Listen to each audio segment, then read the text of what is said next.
नमस्कार, मैं हूं राहुल चौधरी और डीएनपी इंडिया में आपका स्वागत है। आज हम बात करेंगे चिट्ठी की, एक पत्र की, जिसने सियासी गलियारों में चर्चाएं तेज कर दी हैं। दरअसल कांग्रेस के संसदीय दल की मुखिया सोनिया गांधी ने प्रधानमंत्री नरेंद्र मोदी को पत्र लिखा। उन्होंने संसद के विशेष सत्र में 9 मुद्दों पर चर्चा करने के लिए कहा है। इसके बारे में जानकारी देते हुए कांग्रेस के सांसद जयराम रमेश ने बुधवार को एक प्रेस कॉन्फ्रेंस की। उन्होंने बताया कि कल सोनिया गांधी की अध्यक्षता में संसदीय दल की बैठक हुई। इसके बाद कांग्रेस के अध्यक्ष मल्लिकार्जुन खड़गे के आवास पर इंडिया गठबंधन के नेताओं की बैठक हुई और कांग्रेस के नेताओं ने बताया कि हम विशेष सत्र का बहिष्कार करेंगे।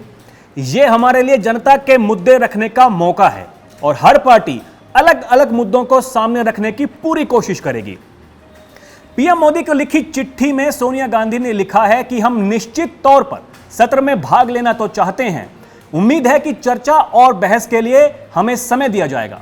संसद के विशेष सत्र के दौरान विपक्ष द्वारा उठाए जाने वाले मुद्दों को गरमाया जाएगा, साथ ही उनके निवारण के लिए काम भी किए जाएंगे।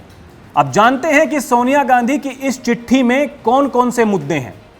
देश की आर्थिक स्थिति, किसान संगठनों के साथ समझौते, अडानी समूह से संबंधित जेपीसी की मांग, जातीय जनगणना कराने की मांग, संघीय ढांचे पर हमले, प्राकृतिक आपदा के प्रभाव, चीन के साथ सीमा पर तनाव, देश के कुछ हिस्सों में सांप्रदायिक तनाव और मणिपुर के मुद्दे पर सरकार को घेरने की कोशिश की जाएगी।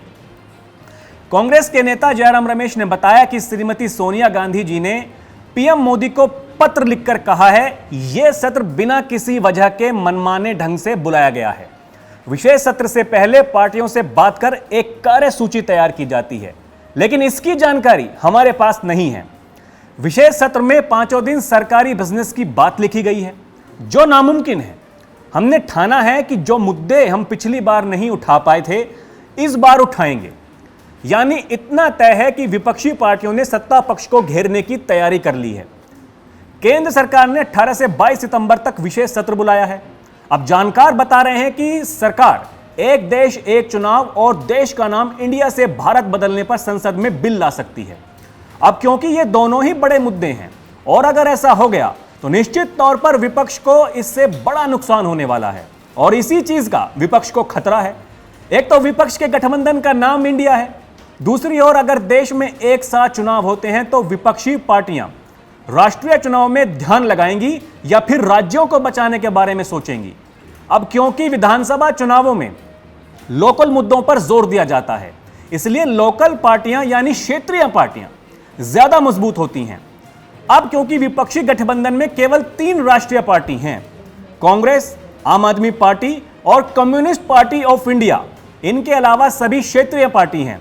ऐसे में गठबंधन में तालमेल बिठाना काफी मुश्किल ही नहीं बल्कि नामुमकिन होगा। पहले विशेष सत्र बुलाकर सरकार ने विपक्ष को करारा झटका दिया, उनकी पूरी रणनीतियों पर पानी फेर दिया। इस तरह के बयान सामने आए, तरह तरह के आरोप प्रत्यारोप दोनों ही पार्टियों ने लगाए। तो वहीं क्या अब इस चिट्ठी के जरिए विपक्ष ने सरकार को घेरने की कोशिश कर ली है और क्या विपक्ष इसमें कामयाब हो जाएगा? उसके लिए थोड़ा इंतजार करना होगा। तो अभी के लिए इतना ही, फिर मिलेंगे एक नई खबर के साथ। नमस्कार।